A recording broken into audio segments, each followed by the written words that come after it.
journey of entrepreneurship is incredibly lonely.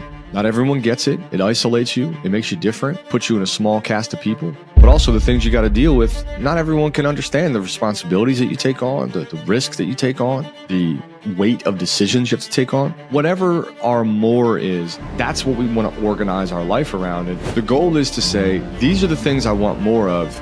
And the energy that I put out into the world is to perpetuate those things, is to grow those things, to take my values and make that expansive. You, listening, you are on the fence of some choice. I know you are because we all are. You're on the fence of some big choice and big decision, and it might be time to get help. All right, welcome back. It's so good to be here. It's the Get Out of Your Own Way show.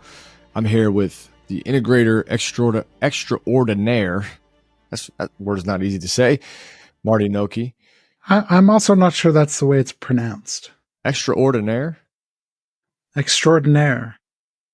No, but if you're just saying extraordinary. Extraordinaire is like an adjective of a person. Okay. It's a compliment, man. We have been on a bender of a couple of months. We've had, in just a quarter, we've had 5 retreats.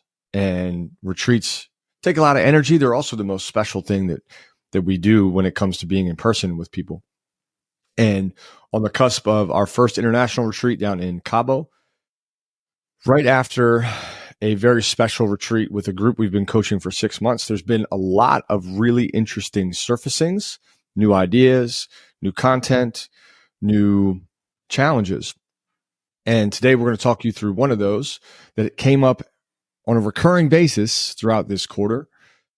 And, you know, it's almost the last day of the quarter. It's March 29th when we're recording this. So it is truly a recap of what our progress has been over the last 90 days.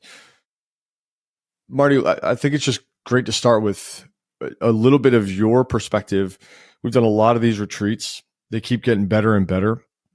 And we keep noticing trends. What are some of the trends you're starting to see with high-level entrepreneurs who are ready to get out of their own way? First, it's a matter of, are they ready to get out of their own way? They're not always ready to get out of their own way, or recognize that they are in their own way. I think it's easy to miss the blind spots. And I think more than anything, we help people recognize those blind spots that,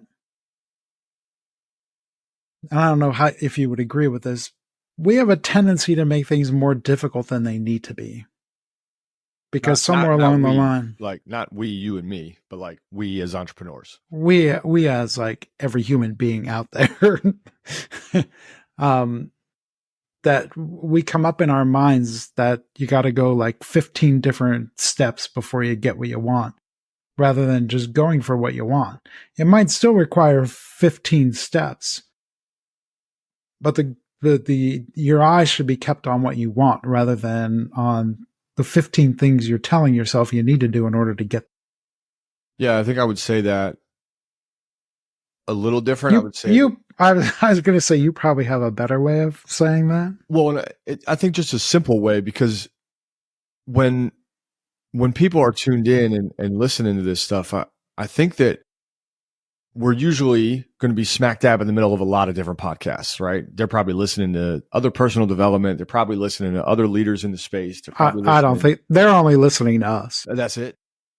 Yeah. No, there can be only one. We're like the highlight of podcasts. When I go to the gym and I see people listening, it's always our podcast. I don't know what's crazy. What that's about. Yeah, I need to join a gym. So, you know, if you're listening to all these different things, what I notice happens, just to state the same thing a little differently, is we get fascinated by an object that takes us off of our intention. And that object is, man, you name it. It's like grow the business, get a certain possession, buy a car, own a house, like all these wants, these objects that we lust for. when what we really desire, what we really intend for, is completely different than the object. And I think that happens because it is an interesting word to use here. I think this happens because of marketing, because marketing is really good at telling us that if we get an object, then we get a feeling. If we get an object, then we get a status. If we get an object, well, then your life will look totally different. And the question that we love to ask, and that I find so favorable, and really back to your point about like the steps, it might take a little bit of time and energy and effort to get to the intention. But let's just focus on that. Let's just keep our eye on, so to say, the prize.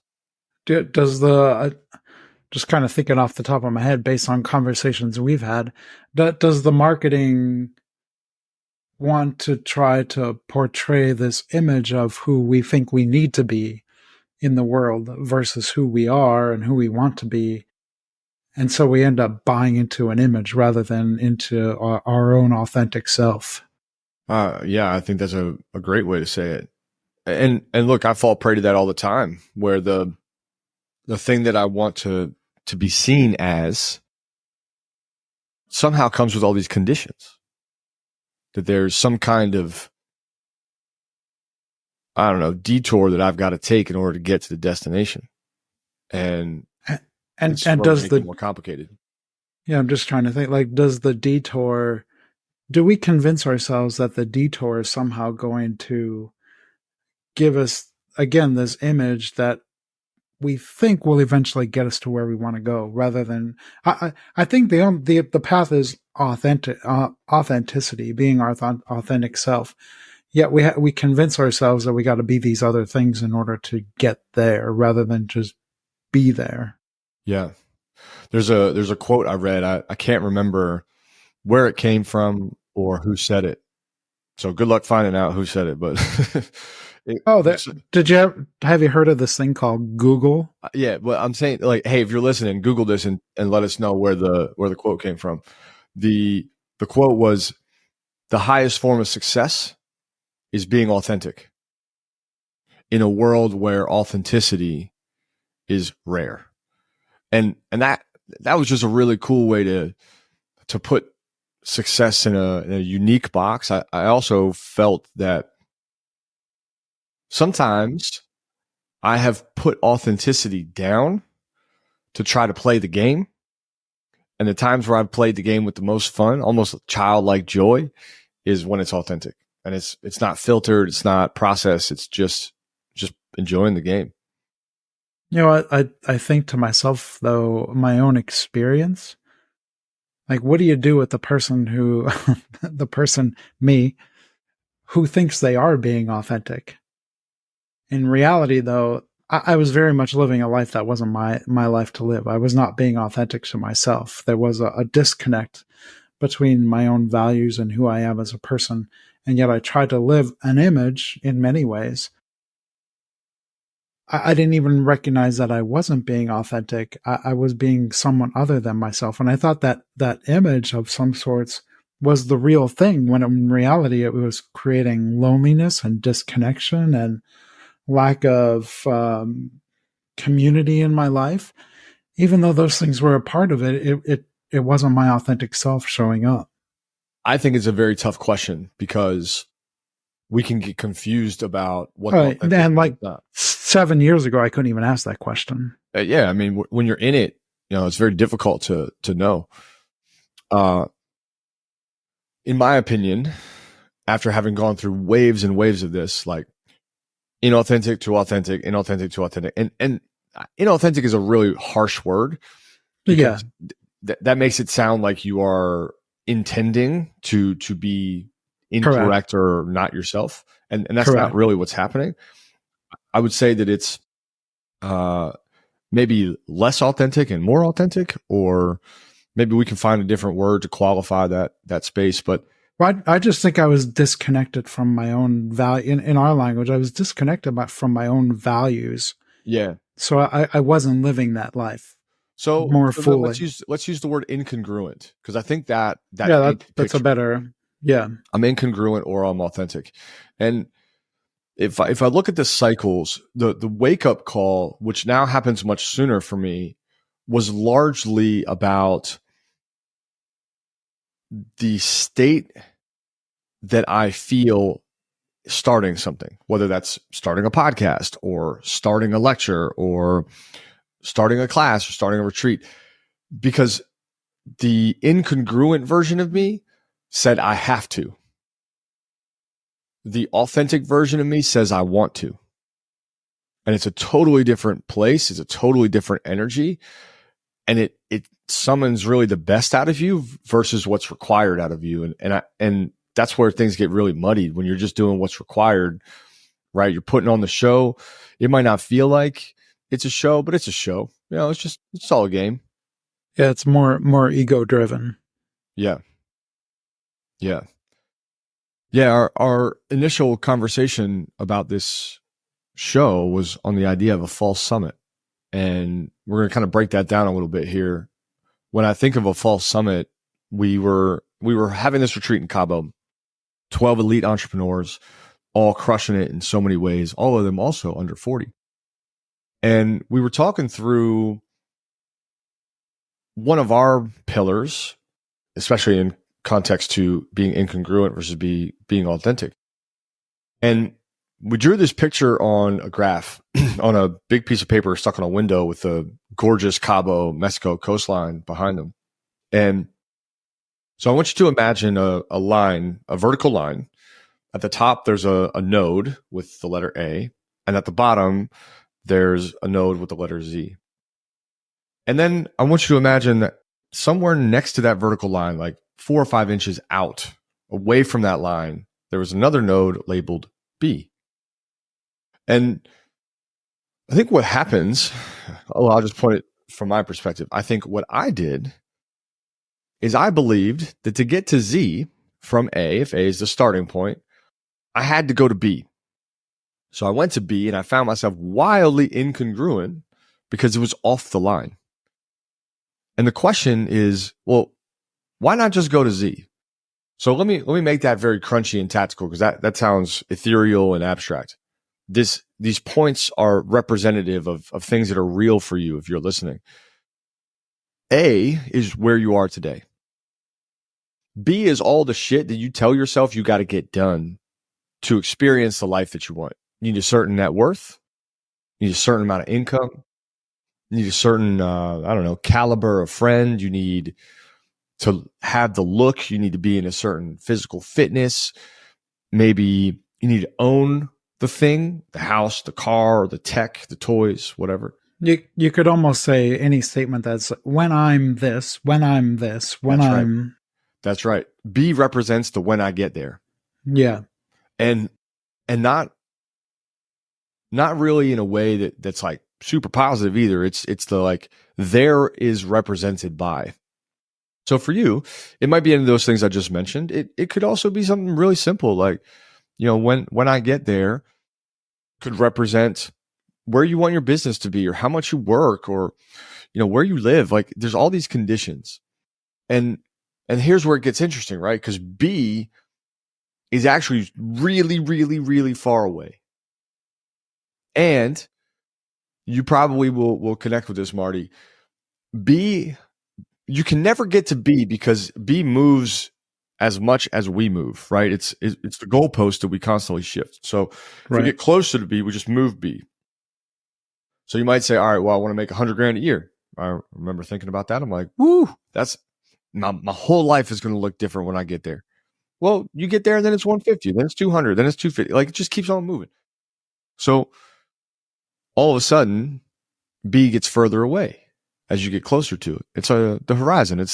You're never going to get there. It's like a dog chasing his tail. You wouldn't even know what to do if you caught it. And the whole objective of B, this is the really fascinating part, is when you get there, then you can go to Z. That's the lie we tell ourselves. So Z might be something much more rooted in your authenticity. So Z might be, I want to volunteer once a week. I want to go teach kids. I want to spend time with my daughter, my son, having breakfast. I want to, do date night once a week. Travel. We hear travel often. Yeah, I We want to go away and yeah, see the world and experience cultures and food. What are some other ones? I feel like we also get a lot of I want to spend more time with my friends. I want to get in better shape. I want to X, Y. Want to work less. Yeah, yeah. Yeah, there's a lot of artistic endeavors. There's a lot of impact that people have on their mind that lands in Z. So here's what's interesting, right? We work towards B, but B gets further and further away. And we want Z.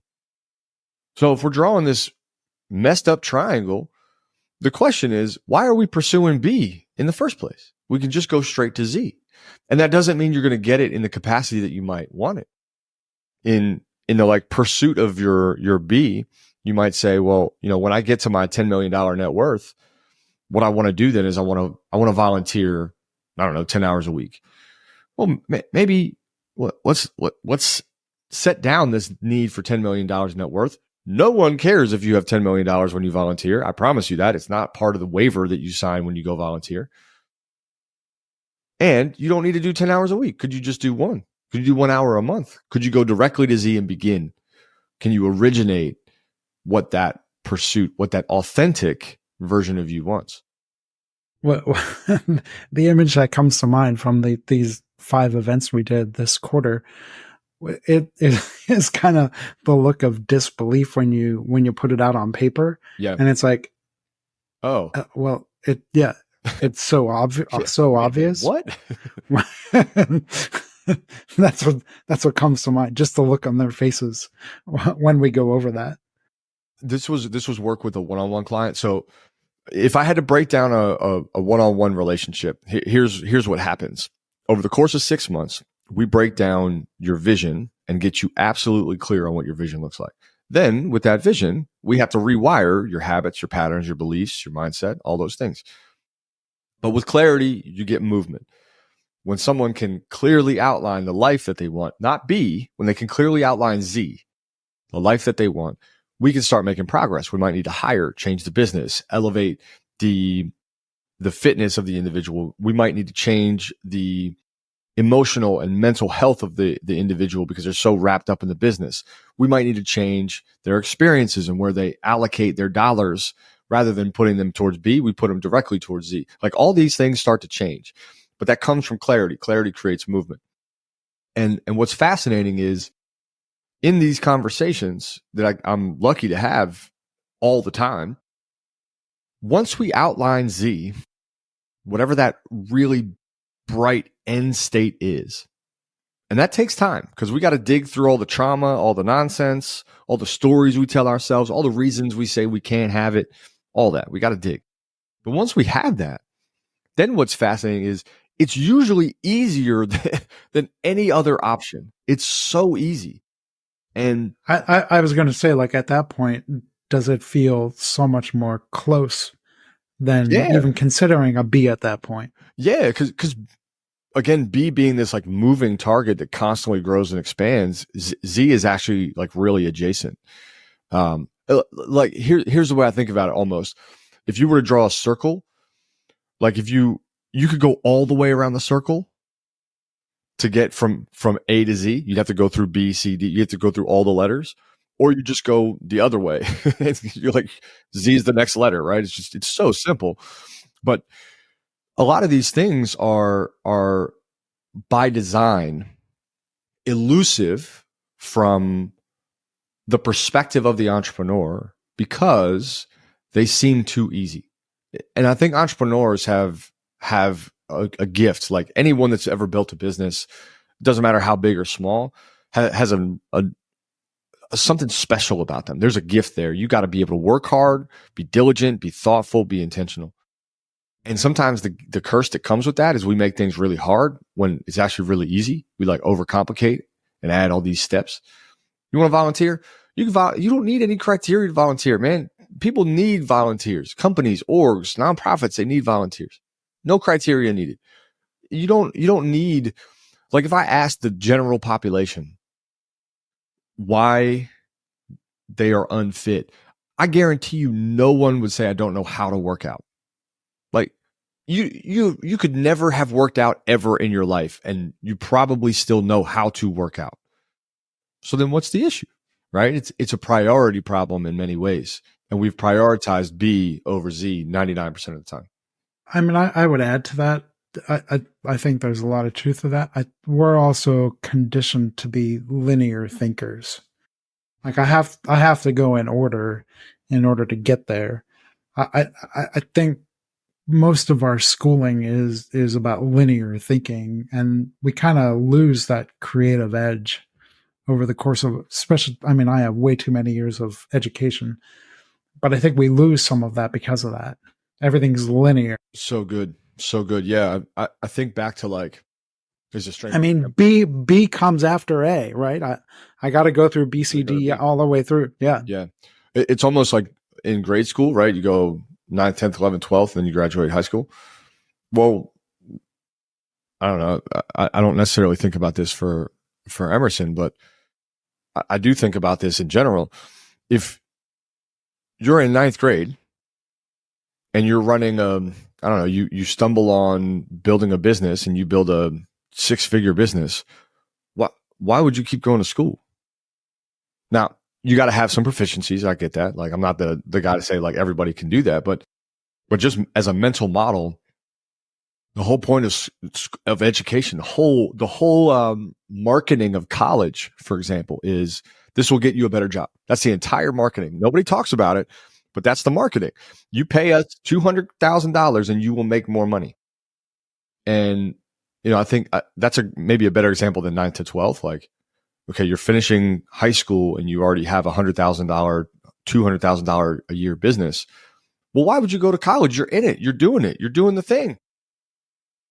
And that's a great example of like this B to Z conversation. You know, I think I have a few more years on you. So I'll say, I mean, the world has changed tremendously. I think back in the day when I was in college, that was the path. I mean, there really weren't many. Yeah, that's right. Dinosaurs were roaming the earth. Zing. Yes. Marty's birthday is coming up. So if you're listening and you are connected with Marty in any way, shape, or form, whether that's Facebook, you can find his Instagram, send him a birthday note. By the time this comes out, it will be his birthday, have been his birthday. So happy birthday early. What's Facebook? What is Instagram? Faceland. Now what was meta. My thought? Marty's meta, yeah. Back in the day, that was the path. There wasn't much else beyond I get that. College or a certain trade, which trades are still a big thing in probably the world. Going to be a bigger thing. Yeah, because no one wants to do it, but there's a lot of money there. That was the path. The explosion of technology has totally dismantled the thinking behind it, and yet the system hasn't caught up to how it has been dismantled. For sure. Yeah. Well, speaking back to a false summit, right? We've made getting educated a false summit. Now, look, I'm all for education. I want to clarify this before I say this. I am all for education. However, I taught for years and years and years. So, and me too, right? I built a financial education company. I coached youth soccer. Like in of all of that is education. Even what we do now is its own form of education. And if education doesn't align with your end goal, you're wasting time. This is the B to Z thing again. Like I know guys friends who went and got a doctorate and then they started their own business. I'm like, what? Why did you spend $500,000? It doesn't add up. But it certainly shines a light on status and all of the things that we believe we have to have before we go for it. Which is back to my point earlier that we want to create this image of ourselves. For sure. Even if it's a total distortion of who we really are. Yeah. We're going to create this image because society wants the image, not the person. Yeah. Yeah. Education is a fascinating false summit too, because I really wish I had my cup of coffee with me that I could be sipping along with you. Yeah, and this is the game. This is how this is the new podcast form. If you don't got a cup of coffee next to you, you ain't doing it right. I almost did. I think with education in particular, this idea that like that you'll reach the pinnacle of whatever you have decided is your education. I decided to stop after a bachelor's degree, though I did consider going for an MBA. And I remember sitting down looking at like the GMAT and all the things necessary to get into a master's program. And yeah, I've read all these stories and talked to all these guys who was like, look, you're going to learn more in business than sitting in a classroom learning about business. And the second thing is that if you do this through a work program, you're indebted to that work program for a long time. So now you've gone and gotten more educated, but you can't get free. You're tethered. So here you would have more opportunities, but you can't take them. You got to wait. And that was a really powerful conversation with the mentor that I had way back in the day. But I think the lie there with education is if you reach a certain summit in an educational sense, then you also reach an equal summit in the application place. And one of the things that has come up, this came up in a lot of the retreats, is like over consuming information.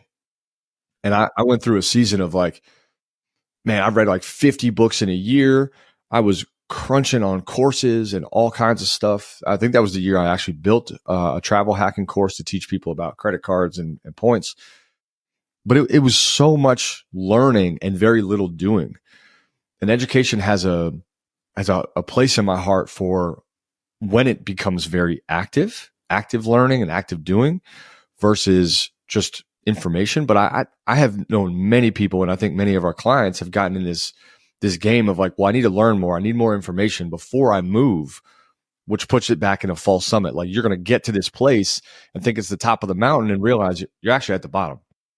Again, how have you been conditioned from the very beginning of your life? Well, I need more schooling. I need more schooling. I need more school. It shouldn't come as a surprise to any of us that we think that way, because that's how we've been conditioned to believe. Yeah. I mean, my background in ministry, I never had one class on a budget or how to run a business. And then I'm just kind of dropped in these places. Thankfully, I had people that were well versed in business world that can help me through that process.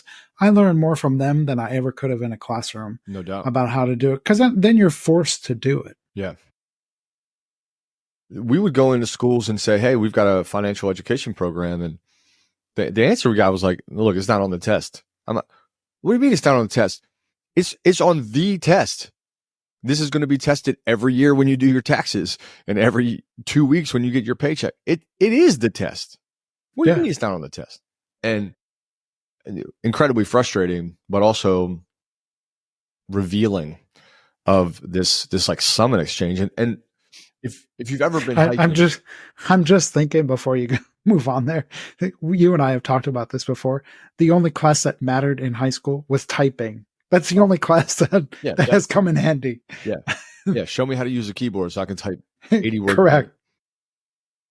I think about a fall summit too. If that word doesn't quite land with you, if you've ever been hiking and you're looking up and you're riding these switchbacks and you're climbing, elevation gain's tough, and your legs are burning, you're sweating, your breath is short, you're trying to have a conversation with your hiking buddy, but can't really talk. And you're just like, man, I love this. And both of you look up and can see that there is a ridge, and you see this ridge. And as you slowly make your way there, the excitement starts to build because you know a break is coming. You know that something is ahead for you, or you make it, you win.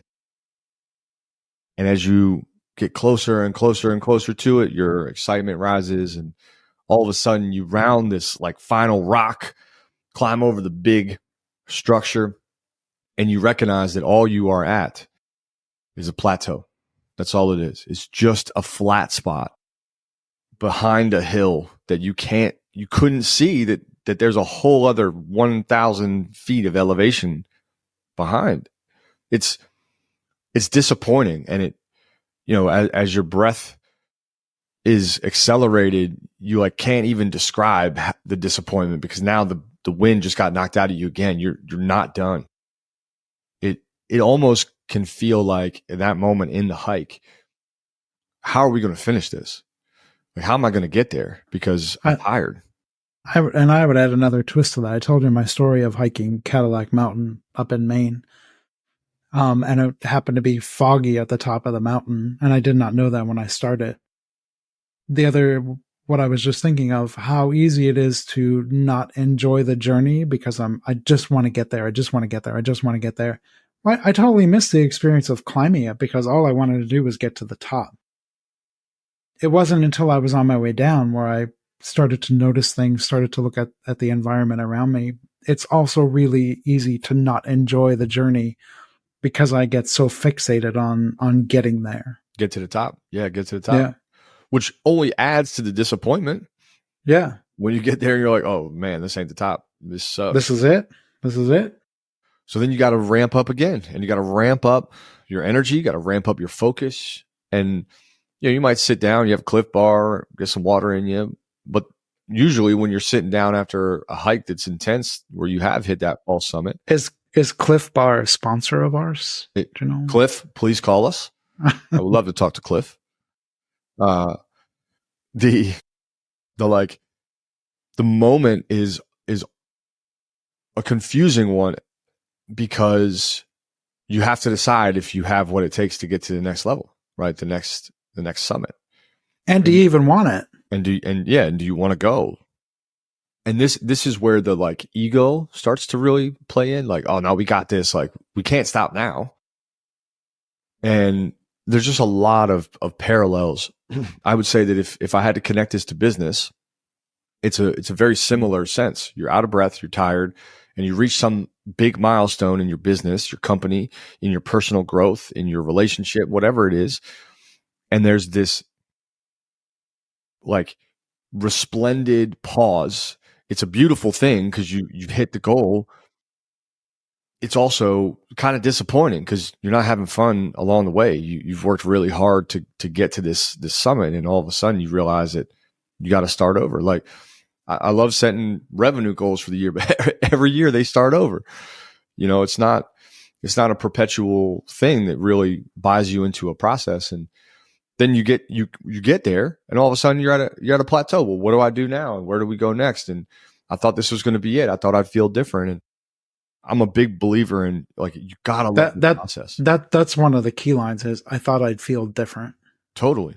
Can you expound on that? Because I think we do hear that more than a lot of things. I thought I'd feel different.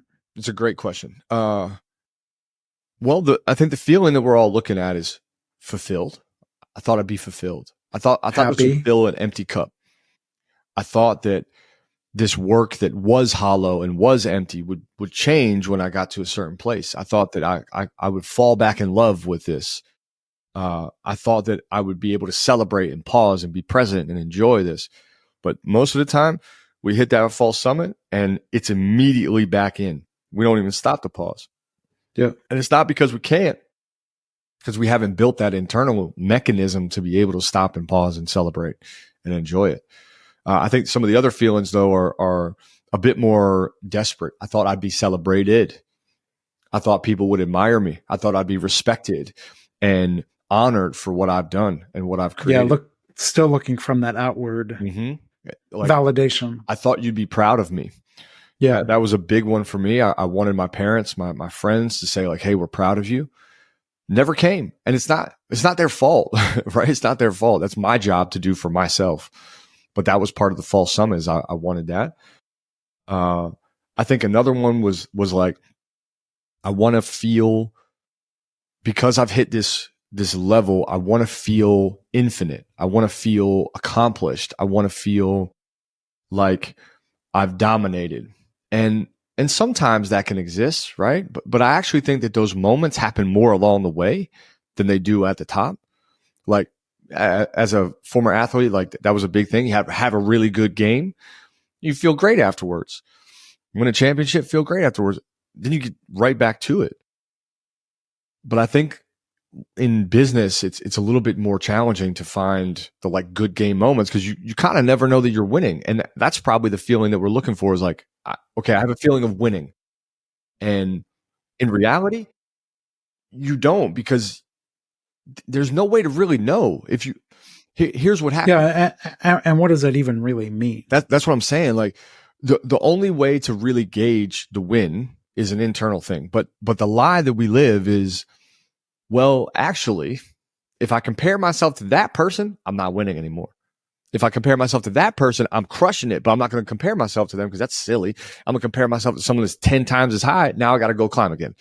Well, shit, man, you just missed the chance to compare yourself to yourself, your old self, and really own that. Like that is a win. Hard to do when you're chasing summits.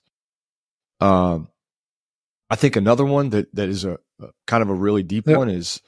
I'll add one thing to that. Like, even if I got to Z, if I start comparing myself, I almost automatically put myself at B because It's no longer, It's not for you anymore, right? It's based on everybody else. Yeah. Here's one that I think is really important to say, just for anybody that's like on the path. The belief that when I hit the fall summit, I won't be alone. Because the journey of entrepreneurship is incredibly lonely. It doesn't matter where in the cycle you are. It's a lonely journey. Not everyone gets it. It isolates you. It makes you different. It puts you in a small cast of people. But also the things you got to deal with, not everyone can understand the responsibilities that you take on, the risk that you take on, the like weight of decisions you have to take on. And that's not to say that others don't have to do some of those things too. If you have a really high power job, you probably get some of it. But in entrepreneurship in particular, like some of the things that you're experiencing, you can't talk about with your team. Some of the things that you're going through, you can't talk about with like even your partner, your spouse, your girlfriend, your boyfriend. Like you just got to go through it. And I think we imagine that when we get to this summit, we'll find where we belong. We'll find where we're not alone. And it does not exist there. It doesn't. As much as I've tried to find it there, it does not exist there. Do you know, when I left ministry, I remember talking to my sister-in-law about, the experience of a weekend for me was 1,000 to 2,000 people often that were surrounding me and listening to me and everything else. And I'm like, it's weird. Like, I feel like I only have a handful of people in my life. She said, that's how most of us live our lives. We don't have big crowds.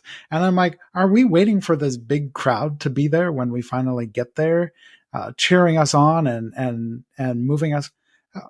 Well, good luck. It just isn't real.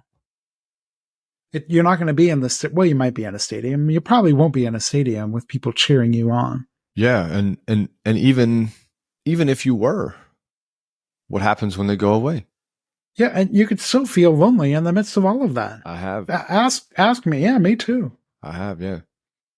Yeah, and that need and craving for a big crowd is I think pretty normal in the pursuit of entrepreneurship. But I have also felt as hollow afterwards once that stimulation is gone, because then you're alone again.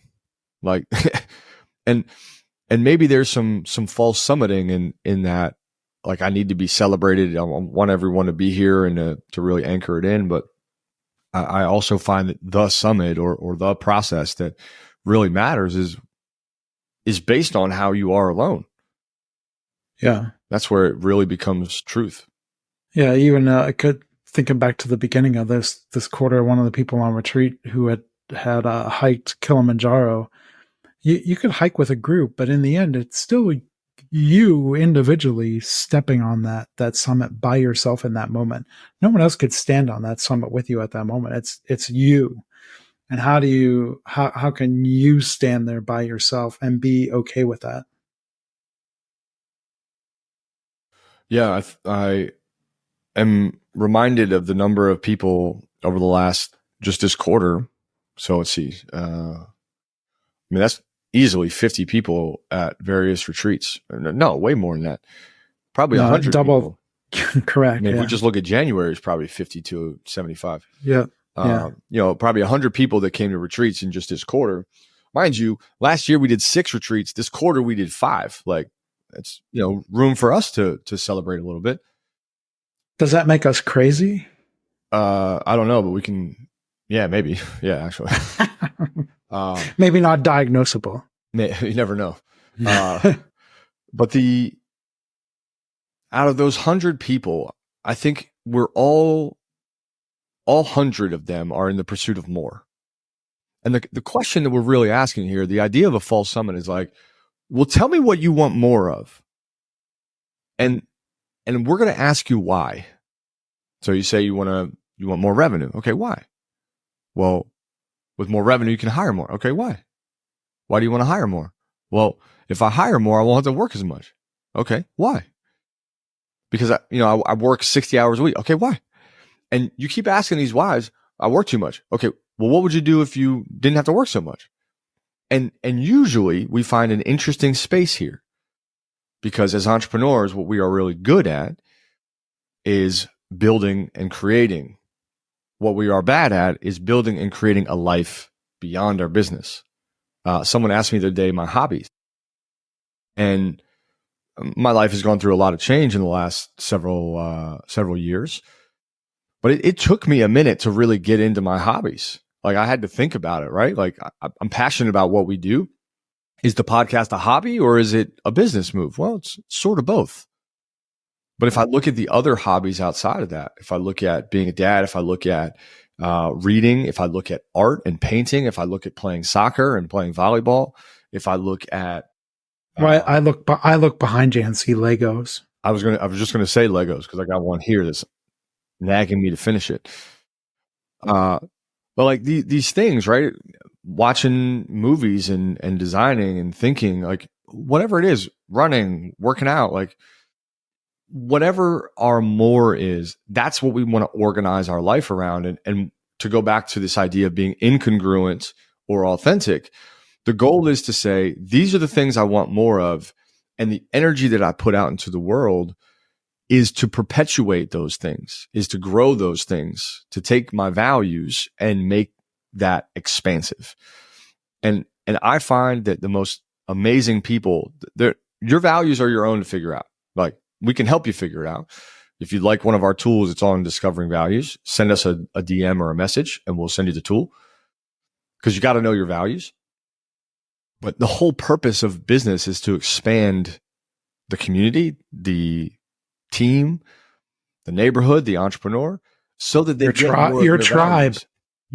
Yeah, your tribe, so that everyone gets more of what they want. And this is such an important topic, because the expansion of things that no one wants is incongruent, right? That's the bottom line. Like, if you're feeling burnt out, you're probably incongruent, because you're not getting more of what you care about the most, what's most important to you. And when people say, Aaron, I want to make a bunch of money so I can be free, I'm like, dude, freedom is a hoax. What is freedom? This is a question they ask me. My answer to this is, freedom is the prioritization of what matters most to you. But if you don't do that, when you have the thing that you thought was freedom, if you make the money and you build the business, you're not free. You can be free with no money. You can be free with all the money in the world. It's still a choice of, are you doing what matters most to you? Yeah, and you're still not getting to the heart of that person's not getting to the heart of what they really want more of. Right. Because they're just seeing, all right, well, I got this money and I still don't have time with my kids.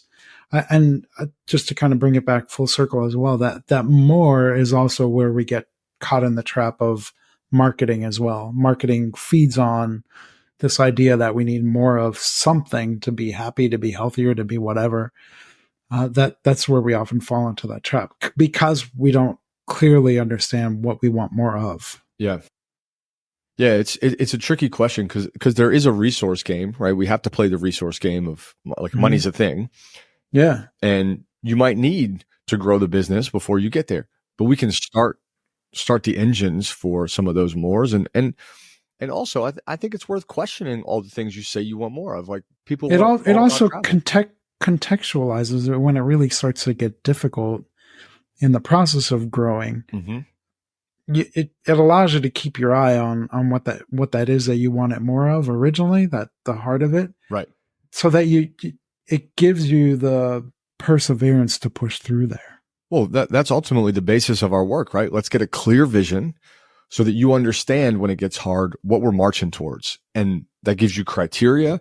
Visions are great for like, hey, say yes to this, say no to this. But I think it takes time to do that work. And, you know, beyond it all, you still have to ask the questions of like, why? Someone will say, well, I want to travel. I don't know. I want to travel 3 times a month. I'm like, okay, why? And if you dig deep enough, the authentic version of you will have a reason. The inauthentic version of you will essentially project that reason out into, well, I'm supposed to, or like, that's what other people want. And look, I spent a year where the entire summer from the middle of May until the middle of September, where I was in a different city. And I loved that experience. I would never do that again, ever, man. I was exhausted, and 2, I was alone. Like I was seeing friends in different cities, but I could never build a depth in a relationship. I was still just like the friend that was traveling through. I wasn't the friend that was present through the hard times. I think a lot of people listening also won't know just how many things you've had to say no to the past year, 2 years that we've been working together in order to get what you really, I mean, what we're talking about here is exactly what you've done as well in your own life these past couple of years. And I've had to say no to a lot in order to get where you are today and to get some sense of fulfillment in other areas of your life that you wanted. Yeah. Yeah. I appreciate that. Yeah. The yes is so easy. I would say that one of the biggest changes in my world has been going from fast yeses to fast nos. I'm much faster with a no now than I ever have been. And I can always come back and change it, but man, to just be like, hey, here's the thing, here's the thing, here's the thing, here's the thing. There's so many options and so many ways to get to the false summit. There's so many ways to get to a false summit. There's very few ways to get to your summit. Right. And when you can't, I'm there to say no. No is a hard word. Which I think is why the tribe community, whatever you want to call it, is so important as well, to help when you have trouble saying no. There are others there to help you see why it's not aligned with the true summit that you're trying to work towards, and they can help you see that perspective so you can say no. Because it's not easy. It's not always easy to say no. That's right. And this is why we're coaches. And this is why people enroll in our programs and come to our retreats and sign on for one-on-one and attend our events. Like, this is also the reason that we have coaches and that we go to conversations and we're like, man, there's so many options. And coach says, no, no, no, no. And it's just this, I think that there are, I was on with mine yesterday, and I'm like, oh my God. Yep. Here we go. I don't want to have the. Here we go. Yep. Bring the nose. Bring the nose. Well, you listening, you are on the fence of some choice. I know you are, because we all are. You're on the fence of some big choice and big decision, and it might be time to get help. That's a big part of the false summit too. The false summit is like, I'm going to do it alone. Like, don't hike alone. You don't need help. You don't need help. I you never don't need help. I'm too strong. So maybe it's time. Maybe it's time to ask me. Ask me where that landed me. Man, I could say the same.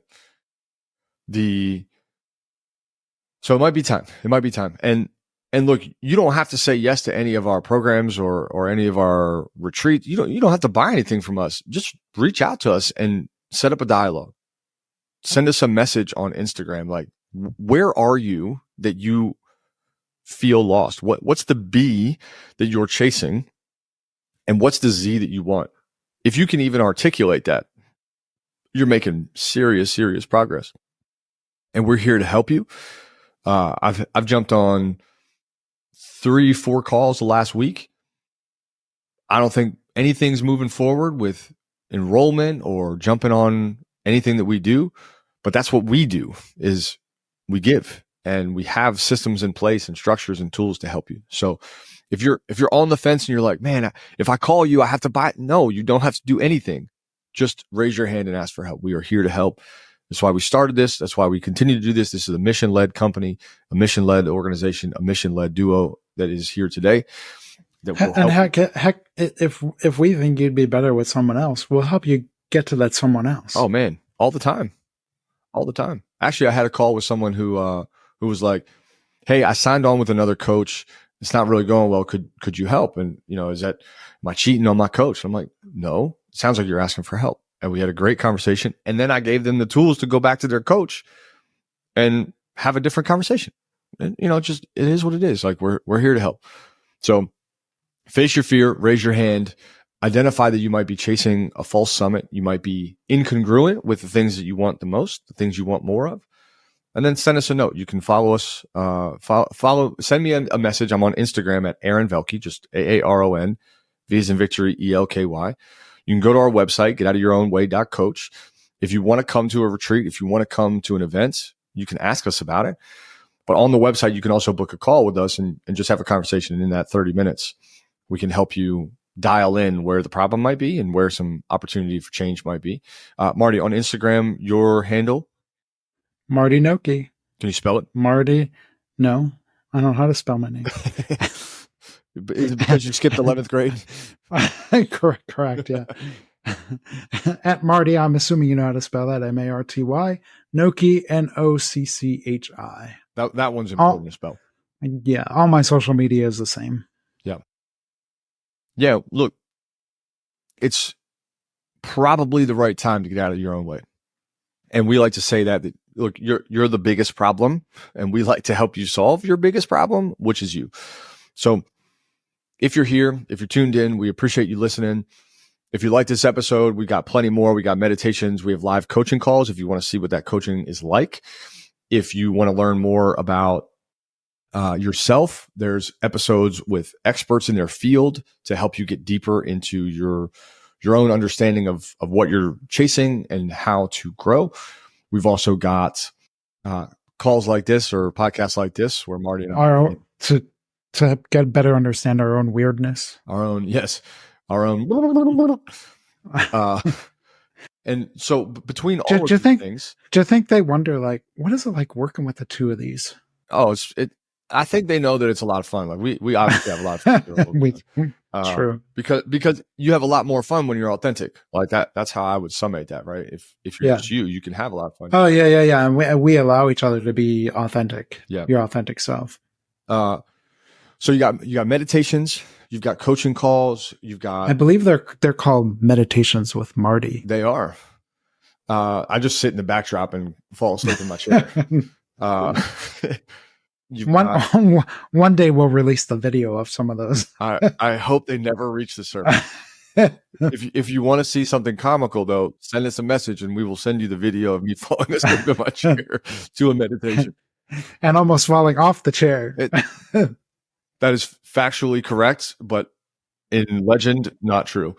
And then, if you have enjoyed these conversations, we would appreciate you going either on Spotify or on Apple and putting a 5-star review. I think in Spotify, you can only give it 5 stars, but in Apple, you can actually write a review, and that means a lot to us. It really helps us reach new people and help new people who are entrepreneurial in their spirit and their soul and may need to find some support. So we appreciate you being here. Follow along with the show. Click that follow button, the download button. And if you want to check us out, you can look at YouTube. Similarly, you can check us out on Facebook and Instagram. Like we're here, and there's a lot of content, a lot of tools here to help you get out of your own way. Thank you for being here, Marty. And lots of events coming up this year. So that's true. Plenty of retreat opportunities. That's right. Lots and lots of opportunity. All right. Our time ticker is about to run out. That's just a self-invented way of saying it's time to go. Shut up. I would never. Wait. But one more thing. Uh-oh. I'm just kidding. This is how Marty and I's meeting go. Wait. Before you move on, one more thing. I think I did at least once during this podcast. I've definitely. Thank you for being here. We'll see you on the next episode. Follow on for more. And here's your reminder to get out of your own way.